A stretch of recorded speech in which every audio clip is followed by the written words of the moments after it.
I still remember the moment I realized my childhood wasn't as safe as I thought. The scent of burnt fabric, the sizzling hiss of metal against skin, and the whisper from my mother, "This is a family secret. You can't tell anyone," haunted me for years. The hospital said what happened didn't match the story, and yet, deep down, I knew the truth. My name is Hannah Caldwell, and this is the story of how my own aunt left scars on my face, how my family tried to hide it, and the courage it took to finally uncover what had been buried for too long. Before we jump back in, tell us where you're tuning in from, and if this story touches you, make sure you're subscribed, because tomorrow I've saved something extra special for you. I was 12 when it happened, living in a small suburban town in Oregon called Maplewood. My mother, Karen Caldwell, was always soft-spoken and protective in her own quiet way, and my father worked long hours as a civil engineer. I was an only child, and because of that, I had always been close to my extended family. My mom's older sister, Linda Harper, had a magnetic charm that everyone admired. Adults trusted her implicitly, and kids like me thought she could do no wrong. That illusion shattered in a single afternoon. It started like any other summer day. The air was thick with the smell of freshly mown lawns, and the local ice cream truck jingled down our street. My mom had gone to the grocery store, my dad was on a late work call, and I was playing in the living room with my sketchbook. Aunt Linda had stopped by unannounced, claiming she had brought a surprise. At first, she was warm, laughing and teasing me about my latest drawings. I remember feeling proud, showing her my sketches of animals and imaginary worlds. But then her attention shifted to my appearance. She commented on the small scar above my eyebrow from a childhood fall, and the way her eyes lingered made me uneasy. Aunt Linda suggested she could fix it, and without hesitation, she grabbed a small iron from the kitchen counter. At first, she said it was to smooth my hair, but the way she held it and the sudden heat of it against my skin made me freeze. The sizzling sound was unforgettable. It felt like fire was burning into my cheek, leaving a mark that wasn't just physical, but emotional. I screamed, thrashing and trying to pull away, but she was stronger than I expected. She muttered something that still echoes in my head. "This is just a family secret. You'll thank me later." My mother arrived moments later, carrying groceries, and I remember the shock on her face. She said nothing to stop her sister and instead whispered to me, "Hannah, don't tell anyone. This is between us." The next few days were a blur. My face was swollen, red, and tender. I tried to hide it under scarves and long bangs, afraid of anyone seeing the damage. When my mom took me to the local hospital, the doctors examined my injuries carefully. They asked questions, but my mother gave vague answers, insisting it was an accident. The doctor's expression shifted from concern to confusion. They couldn't reconcile the story with the severity and pattern of the burns. And yet, despite their skepticism, no official action was taken. My mother's insistence and calm demeanor somehow shielded Aunt Linda from any real scrutiny. It was the first lesson I learned. Sometimes family loyalty can be more powerful than truth. Back at home, life resumed its uneasy rhythm. Aunt Linda acted as if nothing had happened. She still visited occasionally, smiling and chatting like the charming relative everyone admired. I became quieter, more cautious around adults, and painfully aware of the fragility of safety. My sketches turned darker, filled with shadows and figures with hidden faces. I spent hours trying to understand why someone who was supposed to care for me could inflict such pain, and why my own mother seemed complicit. The contradictions gnawed at me, leaving a deep confusion that would stay with me for years. At school, I started withdrawing too. Friends noticed I flinched easily, avoided hugs, and sometimes missed social gatherings, making up excuses about headaches or family obligations. I felt trapped in a secret that I didn't understand fully, but knew I couldn't share. I tried writing in a diary, recounting the events and my emotions, but the fear of someone finding it made me tear out pages. It was as if the secret was a living thing, growing heavier the more I tried to ignore it. Every glance in the mirror reminded me of the iron, of my aunt's whispered words, and the way my mother's eyes avoided mine when I questioned the story. Over time, I began noticing subtle signs that the truth wasn't entirely hidden. There were fleeting moments of guilt in my mother's expressions, hurried conversations that stopped when I entered the room, and Aunt Linda's occasional sharp looks whenever I touched my cheek. The tension was palpable, though unspoken, and I realized that family secrets were not just about hiding facts. They were about controlling perception, manipulating reality so that everyone else complied. For a young girl, it was suffocating. I learned to navigate the small deceptions, reading expressions and body language to protect myself, to survive in a household where appearances mattered more than honesty. Even now, years later, I can recall the mixture of fear, confusion, and hurt from that summer afternoon. That single moment set off a chain of events that would shape my understanding of trust, family, and courage. It taught me that pain inflicted by loved ones can linger silently, often ignored by those who should act, and that uncovering the truth requires patience, bravery, and persistence. I had no idea at the time that this was only the beginning of a journey that would eventually lead me to confront not just Aunt Linda's actions, but the complex web of secrecy that my family had woven around me. Life after that summer afternoon in Maplewood felt like walking on a fragile layer of glass, every step careful, deliberate, and fearful of breaking something that had already been damaged. I was Hannah Caldwell, 12 years old, yet suddenly aware of how little control I had over my own life.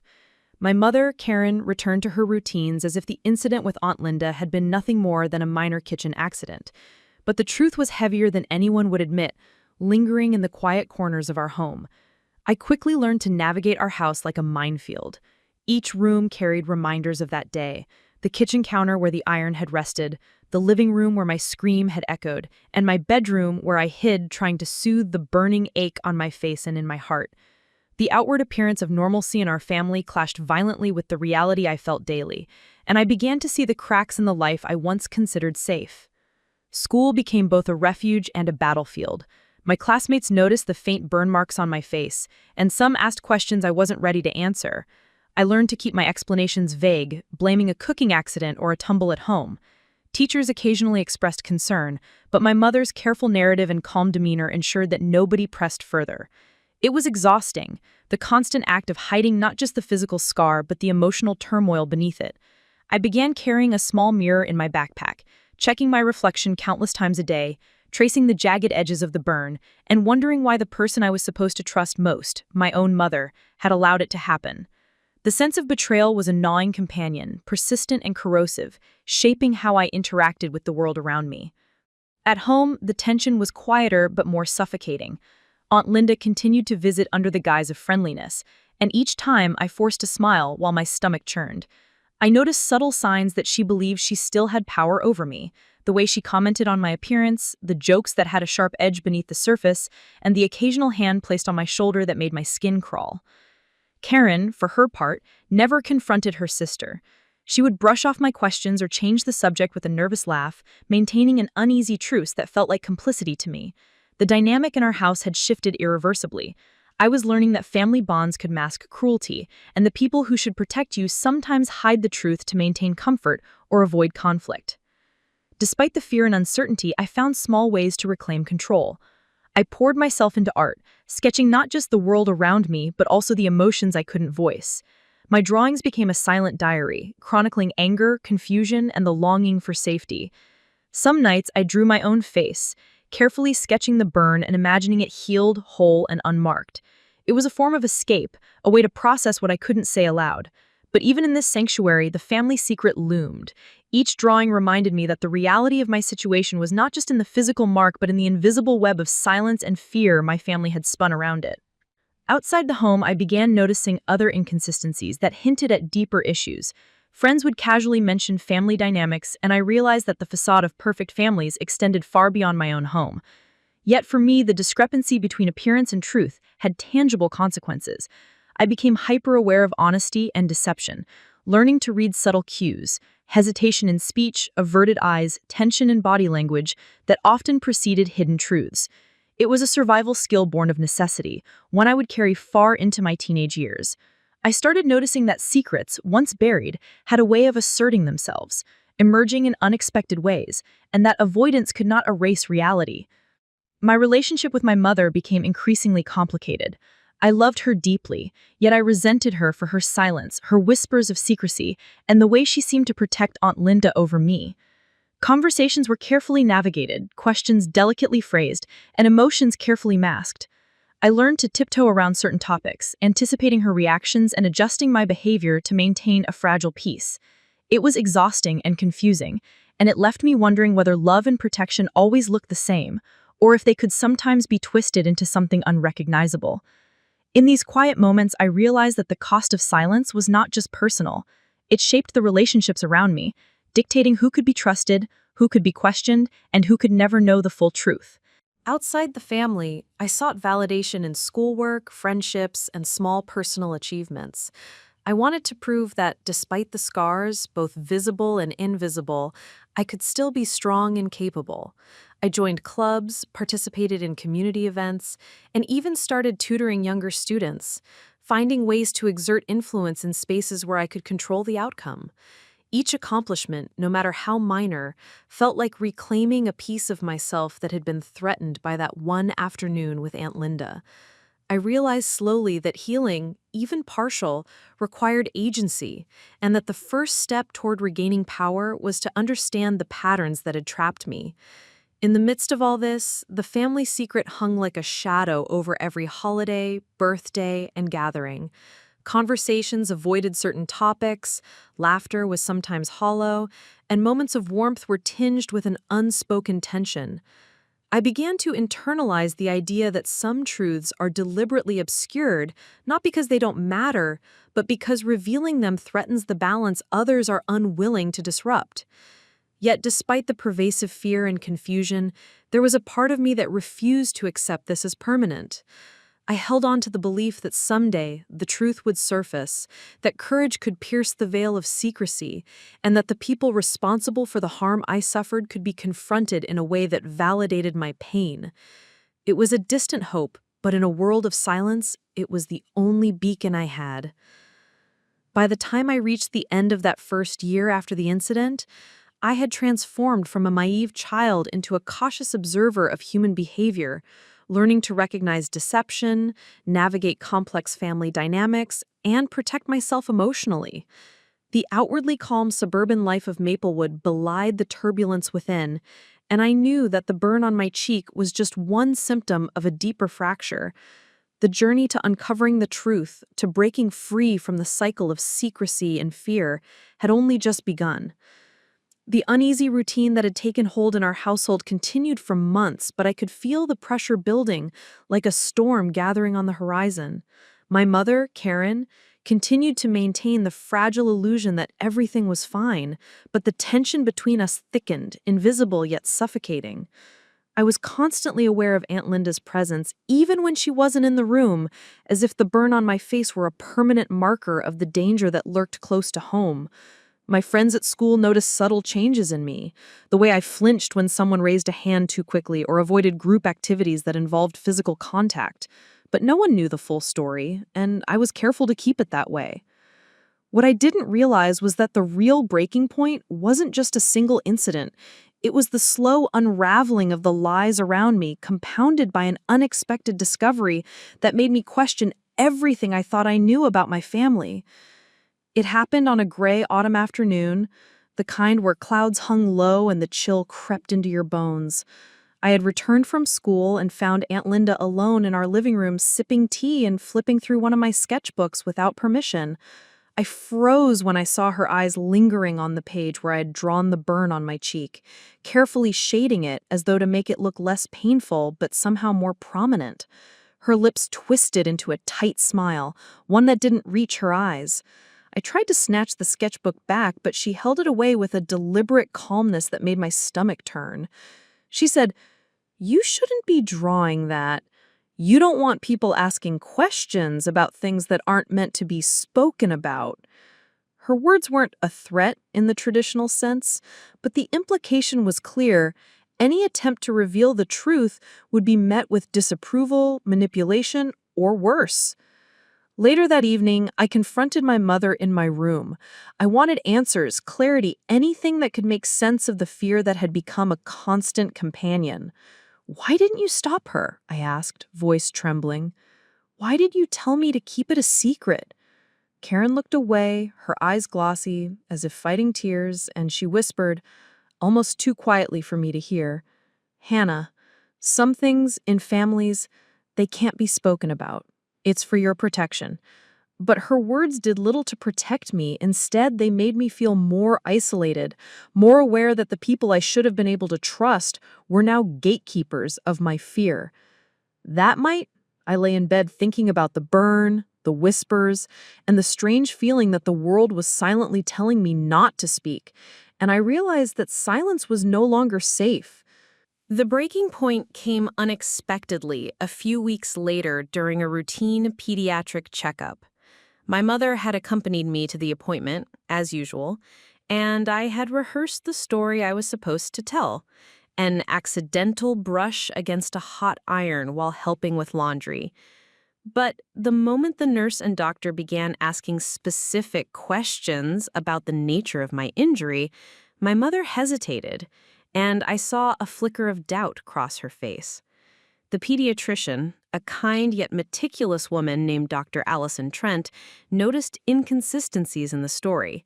She gently asked if anyone had intentionally hurt me, and my mother's answers grew vague, her composure cracking under scrutiny. I had never seen her so uncertain, and it terrified me. For the first time, the narrative that had been so carefully constructed by my family showed visible signs of fracture. The adult world, which I had thought would always validate family loyalty, now seemed to challenge it, and I felt a strange mix of fear and relief. The doctor's questions stirred something inside me. Up until that point, I had learned to minimize, deflect, and protect the family secret. But hearing someone external probe for the truth gave me a dangerous sense of possibility. It was as if a small crack had opened, and for the first time, I glimpsed a path that didn't require silent suffering. I began replaying the events in my mind, examining them with a clarity I hadn't permitted before. The anger, betrayal, and fear I had buried for months rose like a tide, and I realized I could no longer compartmentalize them. I didn't yet have the words to fully express the horror, but I knew that something had to change. My mother's hesitance, the doctor's persistent questions, and the undeniable reality of my scars collided to form a critical point of no return. The following days were a whirlwind of tension. I became acutely aware of my interactions with Aunt Linda, noticing every glance, every offhand comment, and every subtle attempt to control or intimidate me. I started documenting things in secret: dates, conversations, gestures, and even moments of her overbearing charm that had previously masked the threat she posed. These small acts of observation gave me a sense of agency I hadn't felt before. For the first time, I realized that collecting facts, even quietly, could be the first step toward uncovering the truth. It was empowering in a way I hadn't expected, and it marked a shift from passive fear to cautious strategy. At home, the atmosphere became more charged. My mother noticed the changes in me: the sharper gaze, the way I avoided her sister, and the silent calculation in my expressions, but she did not intervene. It was as if she too was caught in a web of secrecy that she couldn't navigate without exposing her sister and herself. I began to see the complexity of loyalty and fear in adults, realizing that love could be twisted into silence and protection could masquerade as betrayal. The realization was painful but necessary. I understood then that the breaking point was not a single act of violence or a single moment of fear. It was the accumulation of deception, complicity, and the internal reckoning that forced me to confront the reality of my family. By the end of that month, the fragile equilibrium in my life had shattered. I could no longer pretend that the burn, the whispers, and the lies didn't define my present. The inciting incident, the convergence of my mother's hesitation at the hospital, Dr. Trent's probing questions, and my own awakening awareness had opened a door. I realized that silence was no longer sustainable, that avoidance had reached its limit, and that if the truth was ever going to emerge, I would have to take the first tentative steps toward revealing it. The path forward was unclear, fraught with risk and emotional turmoil, but it existed, and for the first time in months, I felt a glimmer of control over my own story. After the pediatrician's questions and my mother's rare hesitation, a subtle shift began to take hold in our household, one that I didn't fully recognize at the time, but would come to understand as the first step toward exposing the truth. It was late November when my life changed in a way I could no longer ignore. I had been quietly documenting Aunt Linda's actions and the inconsistencies in my mother's stories, but until then, I had no idea that someone outside the family would notice too. The first clue came when my school counselor, Mr. David Harlan, noticed my withdrawn behavior during a routine check-in. He had a keen sense for children who carried burdens no one else could see. During a casual conversation in his office, he asked if everything was okay at home, if I felt safe, and if anyone had ever intentionally hurt me. I froze. No one had asked me that directly in months. The room felt both threatening and safe at the same time, as if honesty itself was a dangerous act, but also a potential lifeline. For the first time, I realized that I wasn't entirely alone, that external eyes could see beyond my mother's protective veil. I tried to answer cautiously, unsure how much to reveal. I had an accident, I said, my voice tight, my hands trembling. Mr. Harlan leaned forward, softening his tone. Hannah, accidents happen, but sometimes people protect secrets for the wrong reasons. You can tell me what really happened. No one has to get in trouble if you just need someone to understand. That phrase, someone to understand, struck me profoundly. It didn't feel like a threat, like my mother's whispers, or like Aunt Linda's controlling presence. It felt like a bridge to a world where I could speak without immediate punishment.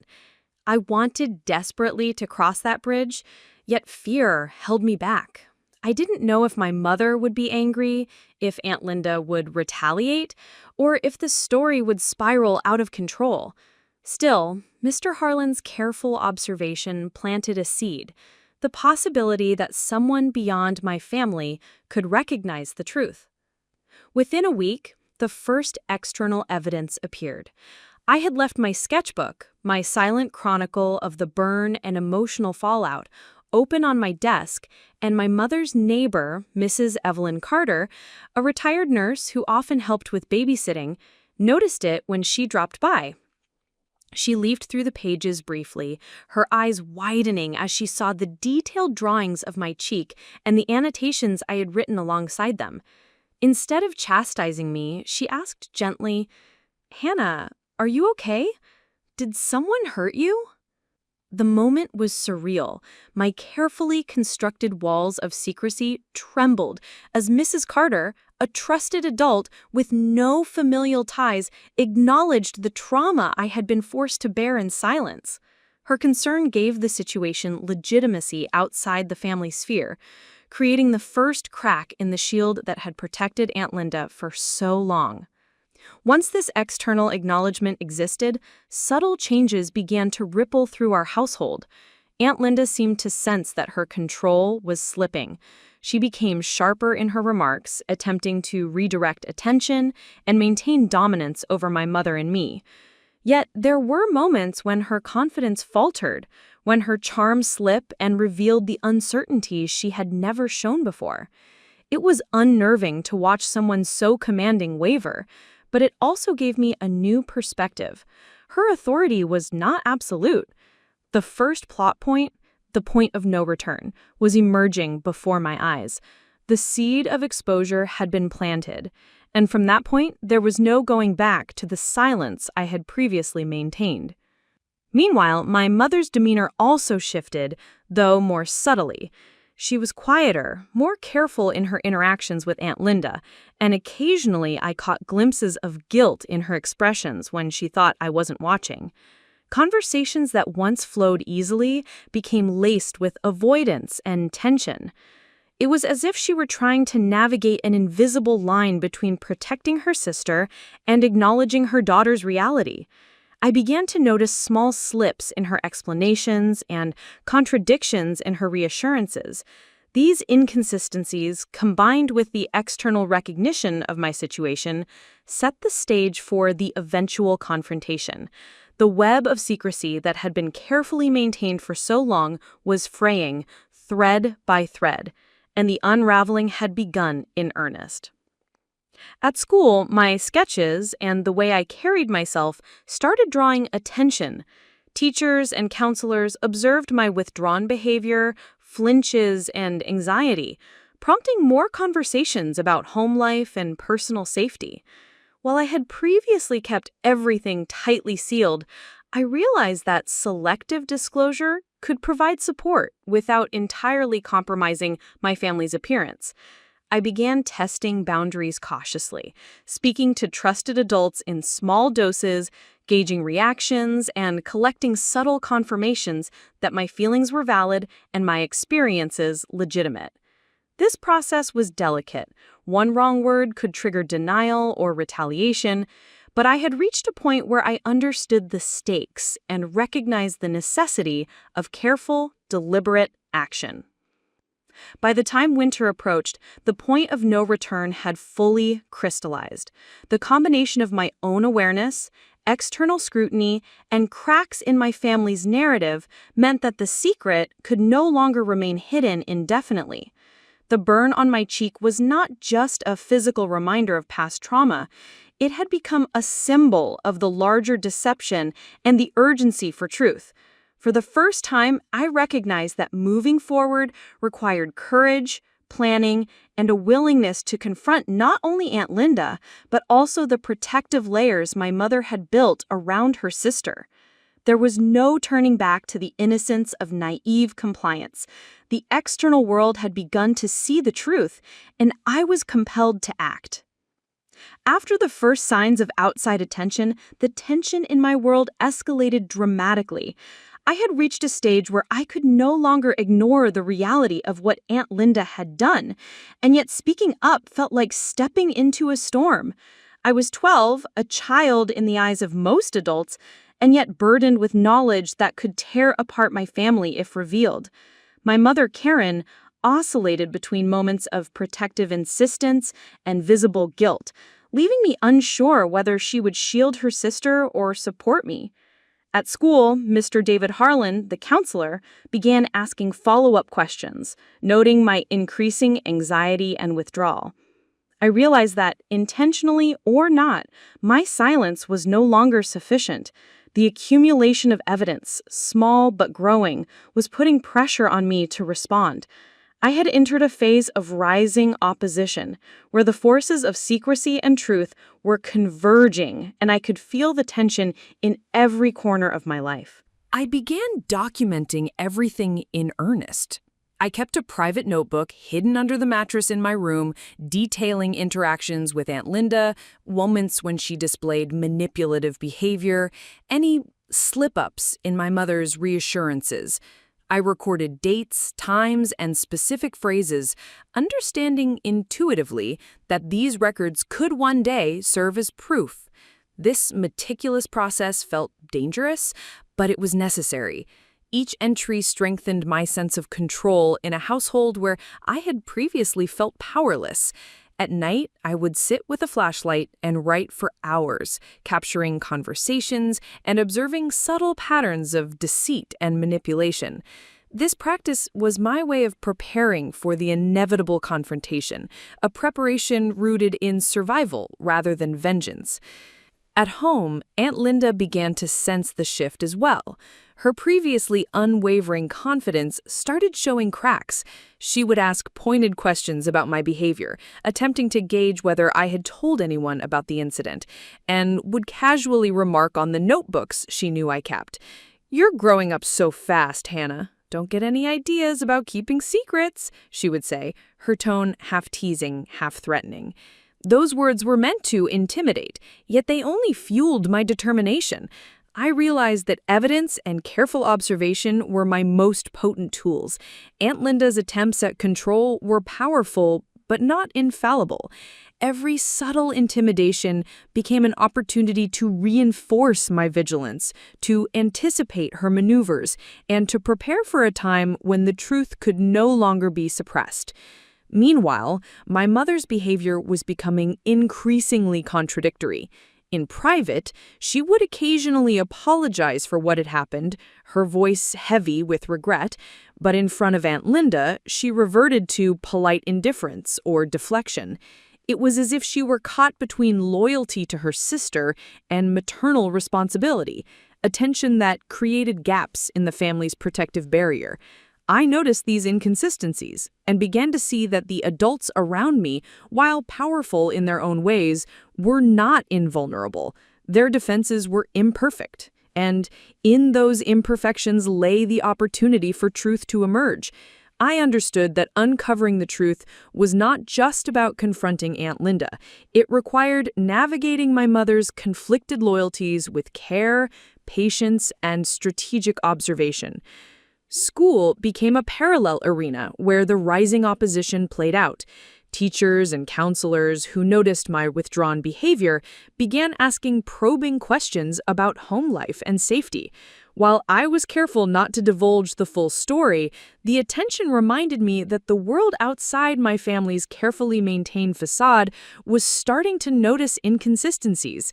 The pediatrician, Dr. Allison Trent, had also requested follow-ups, noting the unusual nature of the burn and the ambiguity of my mother's explanation. For the first time, multiple external parties were paying attention simultaneously. This convergence was a turning point, intensifying the pressure from all sides. The rising opposition was no longer hypothetical. It had become a tangible force, demanding careful navigation and, ultimately, action. The accumulation of small, seemingly insignificant moments began to build into a pattern. Aunt Linda's charm faltered in private interactions, my mother's hesitations became more pronounced, and I noticed that conversations were being carefully monitored. I was learning to read subtle cues, the twitch of a lip, the quick glance to another adult, or the hesitation in a tone of voice. Each observation was added to my secret notebook, a growing archive that served as both shield and sword. It was empowering to realize that the seemingly invisible forces of truth and evidence could tip the balance, even against someone as controlling as Aunt Linda. I began to understand the mechanics of confrontation, how preparation, persistence, and careful observation could weaken deception over time. Despite my careful planning, fear never fully left me. Every glance from Aunt Linda, every whisper of concern from my mother, and every question from school staff carried the potential to destabilize the fragile balance I was maintaining. The psychological toll was immense. I felt the weight of the secret pressing on my chest, constricting my ability to breathe freely. Yet within that fear, there was clarity. I realized that action was inevitable, that silence was no longer a safe option, and that the process of gathering evidence and observing behaviors was essential to ensuring that when the truth was revealed, it would be undeniable and supported by facts. By the end of this phase, the first pinch point had fully emerged. I was no longer just a passive victim of circumstance. I had become an active participant in the pursuit of truth. The evidence I gathered, the observations I meticulously recorded, and the strategic understanding of adult behavior were tools that could not be ignored. At the same time, the rising opposition, the combination of Aunt Linda's manipulations and my mother's conflicted loyalties, created a pressure that was inescapable. I understood that the path forward would be difficult and fraught with emotional turmoil, but I also recognized that this pressure was necessary. It was a crucible, preparing me for the major revelations and confrontations that lay ahead. The winter holidays brought a cold clarity to my world, one that neither I nor my family could ignore. It was during this period that the undeniable proof I had been building toward began to surface, crystallizing the tension that had been simmering beneath the surface for months. I had continued documenting every interaction with Aunt Linda, every contradictory word from my mother, and the subtle manipulations that had defined my daily life since the incident.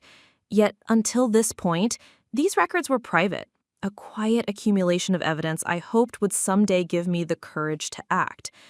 The first sign that the balance had shifted came unexpectedly in the form of photographs. Innocuous at first glance, but devastating when examined closely. Aunt Linda had insisted on taking a family portrait in the living room, asking me to smile for the camera while I stood near the fireplace. When the developed pictures arrived, I froze. The angle and lighting revealed the burn on my cheek more clearly than ever, highlighting the texture, the swelling, and the irregular pattern. It was visible to anyone who looked carefully, undeniable in its physical reality. I held the photograph in my trembling hands and felt a mixture of horror and vindication. For the first time, a tangible, visual piece of evidence existed that could not be disputed. I realized that this photograph, combined with my careful records and my observations, could finally pierce the veil of secrecy my family had constructed. Yet the proof carried weight beyond recognition. It was no longer just a reminder of trauma, but a tool that demanded action. I understood viscerally that this was the moment when the trajectory of my story shifted irreversibly. From this point on, the truth could not be ignored, deflected, or rewritten. The burn on my cheek, once a source of shame and fear, had become a symbol of undeniable reality that even my mother could not conceal. The next step came almost immediately. I approached Dr. Allison Trent at the pediatric office with the photograph and my notebook, presenting the meticulous records I had kept over months. I felt a surge of apprehension as I handed them over, acutely aware that I was crossing a threshold, exposing myself to the possibility of disbelief, judgment, or retaliation. Dr. Trent examined the photograph and reviewed my notes carefully, her expression transitioning from professional neutrality to quiet shock. She nodded slowly, then looked at me with a seriousness that made my heart race. "Hannah, this is consistent with a non-accidental injury. This evidence confirms what you've been saying. We will take the necessary steps to ensure your safety." The words validated years of fear and uncertainty in a single instant. It was the first moment I felt that my truth, long suppressed, was being acknowledged without question. The undeniable proof didn't just affect me. It immediately reverberated through my family. When my mother saw Dr. Trent reviewing my notebook and the photograph, her composure faltered. I noticed the slight quiver in her voice, the way her eyes darted toward Aunt Linda, as if weighing loyalty against justice. Aunt Linda herself began to realize that her control was slipping. Her once calculated charm wavered in moments of private conversation, replaced by thinly veiled anxiety and attempts to deflect attention. The patterns of deception she had relied on for years were now cracking under the weight of objective, visible evidence. It was a turning point in the psychological battle that had dominated our household. What had been intangible, fear, manipulation, and whispers, was now concrete, undeniable, and impossible to dismiss. At school, I felt a similar shift. The counselors and teachers who had observed my withdrawal began to notice subtle changes in my confidence. Armed with the knowledge that tangible proof existed and adults beyond my family recognized my situation, I felt empowered to navigate social interactions with a newfound resilience. My artwork, which had been a private diary of fear and observation, became a tool for communication, allowing me to share my experiences in ways that words alone could not. The accumulation of proof, both visual and documented, transformed the fear that had dominated my life into a catalyst for action. I began to see that the midpoint of my journey was not just about recognition, it was about the inevitability of confronting the truth. Within the household, the dynamic shifted in subtle but meaningful ways. Aunt Linda's attempts to manipulate conversations and assert control became less effective, while my mother's conflicted loyalties were more apparent. The photograph and detailed records had created a new framework in which truth could no longer be denied, even indirectly. Tension hung in every room, but it was now coupled with the possibility of resolution. I began to feel the stirrings of courage that would carry me forward. the realization that undeniable proof could serve as both shield and sword in the confrontation to come. By the end of the winter, the major revelation had settled firmly in my consciousness. The truth was no longer avoidable. The photograph, the meticulous notes, and the acknowledgement by Dr. Trent combined to form an incontrovertible record. The web of secrecy that had protected Aunt Linda, facilitated by my mother's silence, was beginning to unravel. I understood that this was the pivotal moment in my journey, the midpoint where fear and uncertainty met clarity and possibility. From this point forward, there was no turning back. The undeniable proof had emerged, and with it came the responsibility to act, to confront, and to navigate the treacherous path towards accountability and justice. The winter's clarity brought with it a storm of emotion, one that had been quietly building since the first day the iron had seared my cheek. By now, I had amassed undeniable proof of what Aunt Linda had done. The photograph that displayed the burn in stark detail, my meticulous notebook documenting every interaction, and the corroboration of Dr. Allison Trent, whose professional assessment had shifted the balance from doubt to certainty. Yet, armed with this evidence, I faced a choice that terrified me. The moment had arrived where silence was no longer an option. The burden of truth could no longer be contained. It was the all-is-lost moment, the point of no return where I understood that speaking would change everything, not just in my family, but in my life as a whole. The fear of retaliation, of losing my mother's fragile approval, and of facing Aunt Linda's wrath loomed large, but the alternative, continuing to carry the secret, had become unbearable. I realized that courage was no longer theoretical, it was a necessity. I remember sitting in my bedroom one evening, the photograph in my lap, the notebook open on the bed beside me, my hands shaking as if the physical act of holding these pieces of truth could somehow shield me from the consequences of using them. My mother's whispers about family secrets echoed in my mind, but they were now accompanied by the voice of Dr. Trent, whose call authority reminded me that what I had endured was real and that adults existed who would listen without judgment. The decision weighed heavily on me. To speak was to risk upheaval, confrontation, and heartbreak. To remain silent was to perpetuate the cycle of fear and invisibility. I understood that this was not just a choice about disclosure. It was a moral imperative. The first step toward action was incredibly difficult. I had to confront my mother directly, to make her understand that silence was no longer acceptable. One night, I approached her quietly as she was finishing the dishes, her reflection glowing in the kitchen window. "Mom," I said, voice barely above a whisper, "I can't keep this secret anymore. Aunt Linda, she hurt me, and we can't pretend it didn't happen." She froze, her hands stilling on the counter, and I watched as a flicker of fear and guilt crossed her face. For a moment, it seemed as though she might deny it, as though we might retreat into the familiar territory of avoidance. But then her eyes softened, and I saw the weight of long-hidden truth pressing on her conscience. There was a long pause, heavy with emotion, before she finally nodded. "You're right, Hannah. You don't have to carry this alone anymore." That moment marked the decision to break silence, a turning point that carried both liberation and dread. Once the decision was made, the challenge became navigating the logistics of speaking out. My mother and I began strategizing how to present the evidence safely and effectively. We scheduled a meeting with Dr. Trent and the school counselor, ensuring that multiple adults who could intervene were aware of the situation. I brought the photograph, the notebook, and every documented detail, knowing that nothing less than a complete account would be sufficient to confront the deception. Aunt Linda, of course, remained oblivious to the planning, continuing her patterns of manipulation, unaware that her control was slipping and that the inevitable confrontation was imminent. Every step I took felt like crossing a wire, suspended above a chasm, with no safety net below. Yet each moment also felt like reclaiming power that had been denied to me for too long. The moment of disclosure was both terrifying and empowering. Sitting in Dr. Trent's office, I recounted every detail, from the day the iron had burned my face to the months of hidden observation and careful documentation. My voice trembled at times, but each word reinforced the reality I had long feared might be dismissed. I noticed my mother's supportive glances and felt a rare sense of solidarity. When the pediatrician and counselor examined the notebook and photograph, their reactions were measured but validating. "This is thorough, Hannah," Dr. Trent said. "You've been incredibly brave to do this. What you've documented will ensure your safety and hold the responsible party accountable."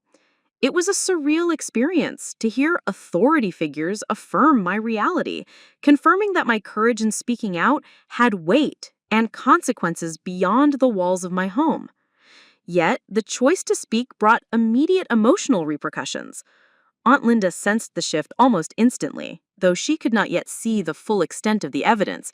She became tense around my mother, offering polite smiles that never reached her eyes, and she attempted to subtly intimidate me in passing. I also noticed a strain in my mother's demeanor as the reality of exposing her sister became unavoidable. Family gatherings grew uncomfortable, filled with unspoken tension and side glances that carried the weight of secrets unraveling. Speaking the truth did not immediately resolve fear or manipulation. It intensified the emotional stakes, forcing me to confront both my trauma and the reactions of those who had previously been complicit in its concealment. By the time the week ended, the all-is-lost moment had fully crystallized. Speaking the truth had irrevocably changed the dynamics in my family. Aunt Linda's power was diminished, but not eliminated. My mother's loyalties were still conflicted, and I was acutely aware that emotional retaliation, denial, or manipulation could follow. Yet the act of disclosure had transformed me. I was no longer silent, no longer complicit in my own marginalization. The choice to speak had come at a cost, but it had also forged a sense of agency I had never known. I understood, in that tense, emotionally charged period, that courage is often inseparable from risk, and that the decision to reveal hidden truths can be as painful as it is liberating. The weeks following my decision to speak were some of the most intense and emotionally taxing of my life. Once the secret had begun to emerge, the tension in our household reached a boiling point. Aunt Linda, who had wielded control through subtle manipulation and quiet intimidation for so long, was now confronted with the undeniable reality of her actions. She had sensed that the balance of power had shifted, and her behavior reflected a dangerous mix of anger, anxiety, and calculated aggression. Every glance she cast in my direction carried an edge. Every casual remark seemed loaded with double meaning, and every attempt at charm was laced with an undercurrent of threat. The mounting pressure was relentless, yet it also confirmed that my decision to speak had struck a nerve, a confirmation that truth had begun to challenge deception in ways that could no longer be ignored. The first direct confrontation occurred one evening in our kitchen. Aunt Linda had arrived unexpectedly, claiming she had come to check on the holiday decorations. My mother was occupied in the living room, leaving the two of us alone. I could feel the tension as soon as she stepped inside, her eyes scanning the room and lingering on the photograph I had left out on the counter. Without preamble, she demanded, "Hannah, did you show that to anyone?" Her voice was sharp, controlled, and cold. And for the first time, I saw the raw intensity of her anger. I held her gaze steadily, refusing to shrink under the weight of her presence. "Yes," I replied, my voice firm though slightly trembling. "I showed it to Dr. Trent and the counselor. They know the truth about what happened." Her expression flickered, a brief crack in the carefully constructed mask of composure she always wore, and it sent a ripple of both fear and empowerment through me. From that moment, the confrontation escalated over the following days. Aunt Linda tried multiple strategies to regain control: subtle intimidation, manipulative questioning, and attempts to isolate me from my mother. She would casually remark, "You know, secrets are safer if left alone," or ask pointed questions about my school friends, as if planting doubt about the legitimacy of my actions. She tried to frame me as disloyal or overly dramatic, exploiting the family dynamic that had long silenced me. But with each attempt, I noticed her confidence waver. The photograph, the notebook, and the recognition of outside authorities had tipped the scales. No amount of manipulation could fully erase the objective evidence of her wrongdoing. The mounting pressure was a test of both courage and endurance, forcing me to remain vigilant while navigating the emotional minefield of family confrontation. My mother's role became increasingly complicated. She was torn between protecting her sister and supporting her daughter. And the stress of the situation was evident in her demeanor. I watched her struggle, her eyes filled with guilt, frustration, and fear, but also a deep desire to do the right thing. There were moments when I feared she might step back and attempt to reconcile with Aunt Linda, undermining the progress that had been made. Yet she also displayed small acts of support, checking in quietly on me, allowing me to speak freely in her presence, and reinforcing my right to safety. The mounting pressure wasn't just coming from Aunt Linda, it was amplified by the emotional complexity of my mother's conflicted loyalties, making each interaction fraught with uncertainty. The external world added further weight to the confrontation. Dr. Trent and Mr. Harlan remained engaged, following up with both my mother and me to ensure safety and accountability. Their involvement, while protective, increased Aunt Linda's anxiety as she became aware that her actions were no longer contained within the private walls of our home. Even casual comments I made about appointments or meetings were met with scrutiny, subtle intimidation, or veiled warnings. The confrontation was no longer private. It had taken on a public dimension, amplifying the pressure and creating a tense, almost suffocating environment that extended beyond the family sphere. Amidst this, I noticed Aunt Linda's attempts to manipulate my emotional state intensify. She would make remarks that questioned my reliability, suggest that I was exaggerating, or imply that I was creating conflict unnecessarily. Her goal was clear: to undermine my credibility and reassert control.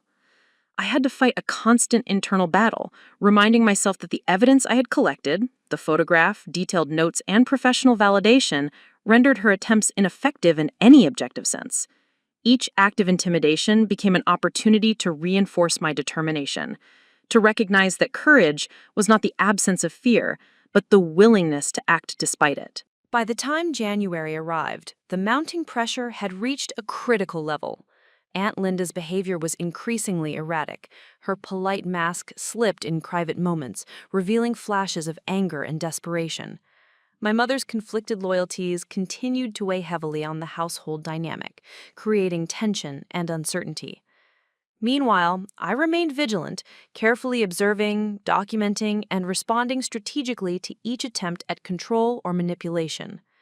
The confrontation had evolved into a psychological battle, testing endurance, courage, and the limits of family loyalty. Each day brought new challenges, but also reinforced the necessity of truth. Through it all, I learned to navigate fear with precision. I practiced measured responses, maintained meticulous records, and sought support from trusted adults. The mounting pressure was undeniable, yet it also served as a testament to the power of truth. Each reaction, each attempt to intimidate, each wavering glance from Aunt Linda was proof that the reality I had revealed could no longer be suppressed. The confrontation with the antagonist had begun, and though the stakes were high and the emotional toll intense, I was prepared to see the truth through to its ultimate conclusion. The weeks after Aunt Linda's mounting pressure brought with them a suffocating weight, the kind that settles deep in the chest and clouds every thought. It was the first time I truly understood what the phrase "dark night of the soul" meant, because the emotional toll of standing up for myself, speaking the truth, and facing the full brunt of family tension was unlike anything I had ever experienced. Every day became a balancing act between vigilance and exhaustion. I woke with a lingering sense of dread, anticipating the subtle barbs and loaded remarks that awaited me at home, and I went to sleep haunted by imagined consequences of exposing Aunt Linda's cruelty. Even moments of temporary reprieve felt fragile, as though any misstep could undo the progress I had fought so hard to achieve. My mother's conflicted emotions intensified the sense of isolation. Karen, once my primary source of comfort, seemed consumed by guilt, anxiety, and fear of confrontation. She oscillated between validating my experience and attempting to mediate with Aunt Linda, creating a tense and unstable home environment. Some nights I would hear her whispering in the hallway, her voice thick with emotion, and I understood that the burden I carried was shared, but in a way that isolated me further. It was impossible to find peace even within my own family, because the truth that had been revealed was not universally accepted or acted upon in a unified way. Instead, the household felt like a battlefield, each interaction layered with unspoken judgments, fragile alliances, and emotional landmines that threatened to explode at any moment. The psychological strain became almost unbearable when Aunt Linda escalated her behavior. She began subtle acts of intimidation that were designed to destabilize me emotionally. She would lean over my shoulder when I was writing in my notebook, comment on my friends in a way that suggested they were unreliable witnesses, or hint that exposing the truth would fracture the family irreparably. Her tone carried an edge that made me flinch, and every word seemed loaded with the possibility of retaliation. Even in moments of apparent normalcy, her presence was oppressive, a constant reminder that my decision to speak had consequences beyond what I had imagined. It was in these moments that fear became almost tangible, pressing down on my chest and reminding me of the personal cost of truth. The school environment, which had once been a refuge, also became complicated. Though teachers and counselors were supportive, rumors and hushed conversations began to emerge among peers. Some classmates noticed the tension, the subtle marks of stress in my demeanor, and began asking questions I wasn't ready to answer. The exposure of my reality, though necessary and justified, created a social strain I hadn't anticipated. I felt the isolation acutely. Though adults acknowledged my situation, the weight of being the center of a secret that now had ripple effects throughout both my home and social life pressed heavily upon me. The dark night of the soul was not only emotional, but practical. Every interaction carried the possibility of misjudgment, misunderstanding, or exploitation. At home, my mother's guilt often translated into overprotectiveness, which was both comforting and stifling. She would hover, insisting I rest or avoid confrontation, while simultaneously struggling to contain Aunt Linda's escalating tension. This duality created a sense of claustrophobia, as though the walls of the house had shrunk to trap me in an environment where both safety and threat coexisted. Nights were particularly difficult. I would lie awake thinking about the photograph, the notebook, and the conversations with Dr. Trent, and a profound question settled in my mind. Had revealing the truth been worth the fear, the emotional exhaustion, and the tension that now saturated every part of my life? It was the first time I confronted the full scope of the cost of courage, and it was overwhelming. The antagonism from Aunt Linda reached new heights when she attempted direct sabotage. She confronted my mother about my disclosures, framing me as deceitful, attention-seeking, and disrespectful. She suggested that my credibility was questionable and that the household would never survive the exposure of family secrets. Her words carried an implicit threat, implying that consequences would extend beyond words, perhaps even legal or social repercussions. I could sense the stakes rising, the tension coiling tighter around my chest, and I realized that the confrontation would not be a single moment, but a prolonged struggle. Each interaction carried the potential for emotional harm. Each statement was a test of resilience, and every day presented the challenge of sustaining courage under duress. Despite the despair, there were fleeting moments of clarity. Dr. Trent and Mr. Harlan continued to offer support, providing a rare sense of external validation. Their calm presence reminded me that, though the darkness was overwhelming, I was not entirely alone. Yet, even with that support, the isolation at home was profound. The combination of fear, social scrutiny, and the unpredictability of Aunt Linda's behavior created a psychological pressure cooker, where every day felt like a test of endurance, strength, and patience. I realized that this lowest point was necessary. It was the crucible in which my courage and resolve would be tested to the limit. By the time February arrived, the dark night of the soul had reached its peak. I was emotionally exhausted, physically tense, and deeply aware of the fragility of safety and support in my life. Yet within that despair, a quiet determination emerged. The knowledge that the truth, though difficult and painful to reveal, was unstoppable.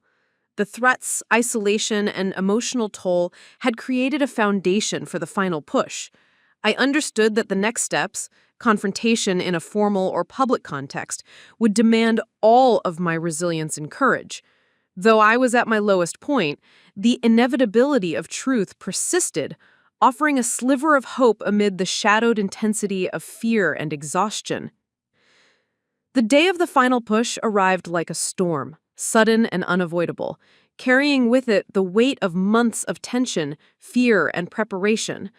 I remember waking that morning with a mix of dread and determination, the photograph still tucked carefully in my bag, the notebook of meticulously recorded interactions cradled in my arms like armor.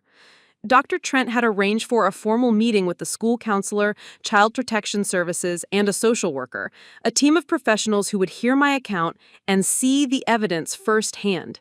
My mother, who had spent weeks wrestling with guilt and conflicting loyalties, stood quietly beside me, her presence a steadying force as we made the drive to the municipal office. Every mile felt heavier than the last, each turn a reminder that this confrontation was irreversible, that the culmination of months of fear, observation, and preparation would unfold in a space where my voice mattered, and where Aunt Linda's control could finally be challenged. When we arrived, I was ushered into a neutral room, sterile yet purposeful, with the social worker and counselor already waiting. They greeted us warmly, but with professional gravity, emphasizing the importance of truth and transparency. I felt a mixture of nervous energy and relief. Here, at last, was an arena where my story could be heard without distortion, where my evidence could stand on its own merit. The meeting began with introductions and formalities, and then I was invited to speak. My voice wavered at first, tremulous under the scrutiny of so many eyes, but as I recounted the events, the day of the burn, the months of manipulation, the secrecy imposed by Aunt Linda, and the conflicted silence of my mother, I felt a growing steadiness. Each word was a reclamation of agency. Each sentence was a declaration that my experience was valid and undeniable. I laid the photograph on the table first. The social worker's eyes widened as she leaned closer, and I could see her fingers hovering above the image, almost reverently. Then I passed the notebook across, each entry marked by dates, times, and detailed observations. I've kept this because I didn't want anyone to forget, to dismiss, or to blame me, I explained, my voice firmer now, strengthened by months of preparation and self-preservation. The professionals read silently, flipping through the pages, and the room felt suspended in tension, the weight of truth heavy in the air.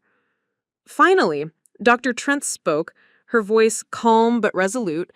Hannah's documentation is thorough and consistent. This evidence corroborates her account. It cannot be ignored or diminished. Actions must follow to ensure her safety.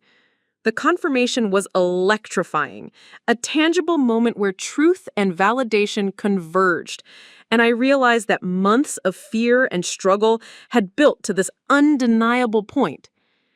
Soon after, Aunt Linda was brought into the meeting, escorted by a social worker. The shift in the atmosphere was palpable. Her usual poise was replaced by visible unease, her eyes darting from me to my mother, searching for an opening, a way to regain control. I noticed the subtle tremor in her hands and the slight tightening of her jaw, the cracks in the carefully constructed mask she had worn for so long. I presented the photograph again, letting the image speak for itself, and watched as the professionals laid out my detailed notes, emphasizing the timeline, the documented interactions, and the corroborating statements from Dr. Trent. Aunt Linda tried to speak, her voice rising with practiced charm, but the room's attention was unwavering, her attempts to manipulate dismissed by the sheer weight of objective evidence. It was a turning point, the moment where deception collided with undeniable proof, and the balance of power shifted irreversibly. Throughout the confrontation, my mother remained quietly supportive, occasionally placing a reassuring hand on mine or giving a subtle nod of encouragement. Her presence reminded me that courage was amplified by solidarity, and that even fractured relationships could find a measure of alignment in pursuit of truth. Aunt Linda's resistance faltered as the mounting evidence and professional oversight rendered her manipulations ineffective. Threats that had once seemed invisible became powerless in the face of scrutiny. Her control diminished by the very documentation she had sought to erase. Every objection she made was countered, not by argument, but by the tangible proof I had so carefully preserved, the photographs and notes forming a barrier of truth that could not be penetrated by charm, intimidation, or denial. By the time the meeting concluded, the truth had been presented fully, publicly, and formally. Professionals discussed the next steps for ensuring my safety and holding Aunt Linda accountable, outlining legal procedures, protective measures, and ongoing monitoring. It was a surreal experience, the culmination of fear, preparation, and resilience, now validated by authority and process. I realized that the final push had not only exposed the deception, but it also redefined my own sense of agency. I was no longer merely a victim. I was an active participant in shaping the consequences of wrongdoing, in reclaiming my safety, and in asserting the validity of my voice. Leaving the office that afternoon, the tension that had been coiled inside me for months began to ease slightly. Aunt Linda's attempts at control had been neutralized in this formal context, and my mother and I shared a quiet, unspoken acknowledgement of survival and courage. The path ahead was still uncertain, and the emotional impact of the confrontation would continue to unfold. But the final push had shifted the narrative irrevocably. Truth had been placed on trial and validated, and I had survived the crucible of exposure, fear, and confrontation, emerging with a clearer sense of strength, resilience, and the transformative power of honesty. The weeks that followed the formal confrontation brought with them a profound sense of relief and clarity, though the emotional terrain remained complex. With the truth officially validated and Aunt Linda's actions formally documented by social services, a new equilibrium began to take shape. The tension that had dominated every interaction at home gradually dissipated, replaced by a cautious calm. I could finally breathe without the constant weight of fear pressing against my chest, the sense that every glance or whispered comment carried hidden threats. My mother, too, began to find a measure of peace, her conflicted loyalties untangled, now that justice had begun to assert itself. The home, once a place of tension and subtle intimidation, slowly became a space where honesty was acknowledged and safety prioritized. It was the first time in months that I felt the possibility of normalcy returning, though it was tempered by the understanding that trauma recovery was an ongoing process. Legal and protective measures were implemented promptly after the meeting. Aunt Linda faced restrictions on contact, and arrangements were made to ensure that she could no longer inflict harm or exert control over my daily life. The school was informed, allowing counselors and teachers to provide continued support while monitoring my well-being. The photograph and detailed notes I had kept became a cornerstone of this process, providing a clear, objective record that could not be dismissed or minimized. It was a powerful validation of the courage it had taken to maintain my documentation, to bear witness to my own experience, and to speak out when fear and uncertainty had threatened to silence me.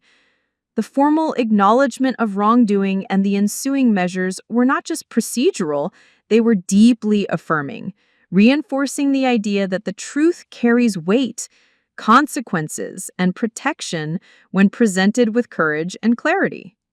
In the household, a subtle transformation occurred.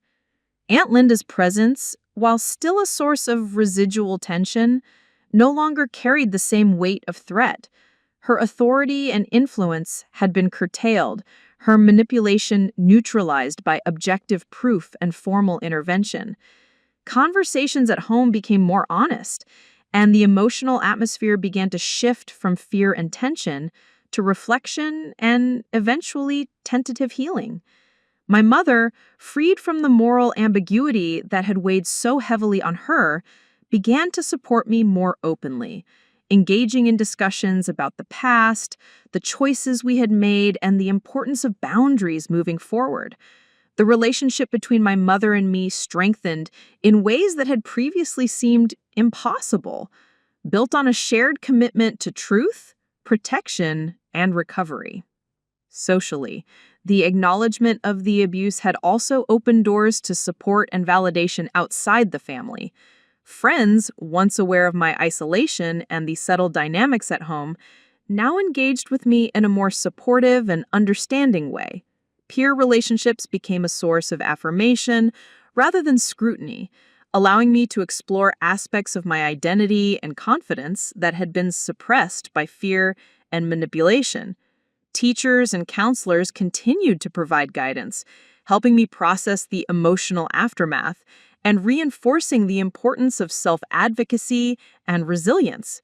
The network of adults and peers who recognized and supported my experience became a crucial element of rebuilding confidence, fostering a sense of safety and belonging that had been severely compromised during the months of secrecy and manipulation. Perhaps most importantly, I began to process the personal transformation that had occurred as a result of the entire ordeal. The trauma, fear, and confrontation had forged in me a resilience and clarity that I had not previously known. I recognized that my ability to observe, document, and speak out against wrongdoing was not just a response to circumstance, but a reflection of inner strength, moral courage, and the capacity to take control of my narrative. The ordeal had reshaped my understanding of personal agency, the power of evidence, and the necessity of honesty even when it comes at a personal cost. I began to see my own growth, the way fear had been transformed into action, and the way truth had created not only accountability for others, but empowerment for myself. The sense of justice and vindication extended beyond personal relief. Aunt Linda's restricted contact and the formal acknowledgement of wrongdoing demonstrated that actions have consequences, and that manipulation and cruelty cannot persist unchallenged. The acknowledgement served as both closure and warning, reinforcing the principle that truth, when presented clearly and courageously, cannot be ignored indefinitely.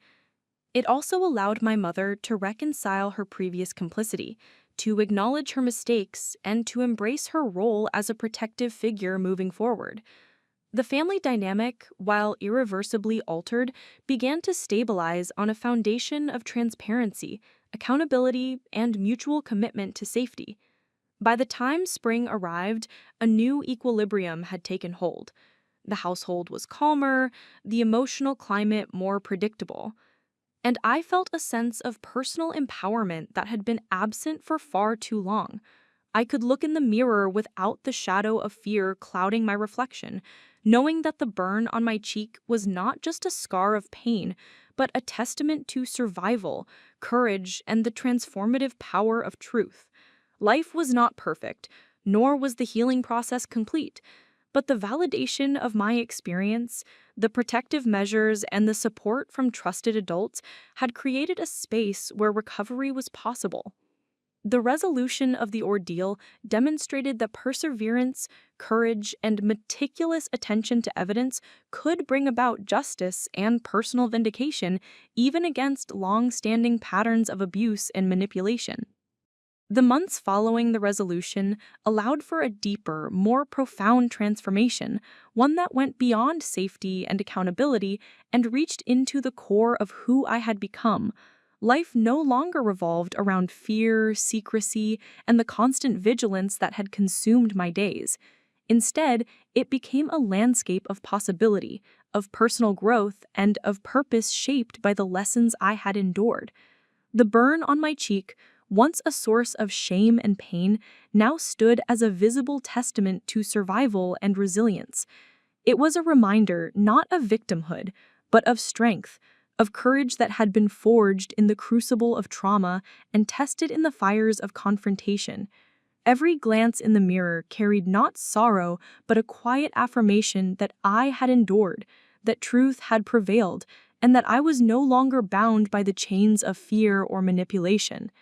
In the weeks and months that followed, I found myself channeling my experiences into action beyond the walls of my home.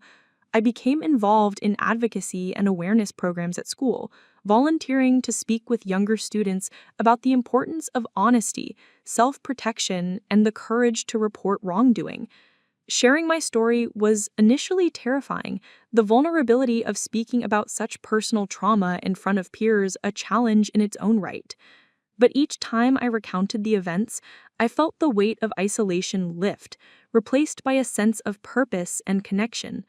My words, supported by the undeniable evidence of what I had endured, resonated with others, and I realized that my struggle could serve as a source of guidance and empowerment for anyone facing similar hidden abuses. The transformation that had begun with speaking out had now evolved into a broader mission to use my experience to prevent silence and protect others. At home, the dynamic between my mother and me deepened in trust and mutual respect.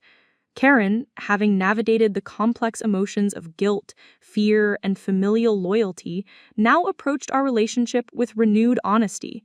We spoke openly about past mistakes, about the ways fear had clouded judgment, and about how we could move forward together.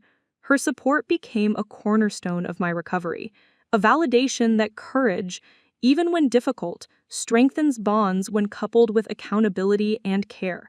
The relationship that had been strained by secrecy and unspoken conflict was rebuilt on a foundation of transparency, mutual understanding, and the shared knowledge that truth, though painful, ultimately fosters connection rather than division. Even Aunt Linda's absence from daily life became part of this new normal. Her influence had been curtailed legally and emotionally, and the space she vacated allowed me to reclaim the autonomy and sense of safety that had long been denied. Though residual feelings of anger and betrayal occasionally surfaced, they were tempered by the recognition that justice and truth had been achieved.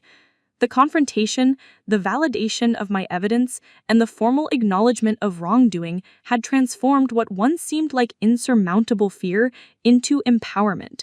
The family dynamic, while forever altered, had shifted from one dominated by intimidation to one cautiously guided by accountability and transparency. Academically and socially, I flourished in ways that had previously been impossible.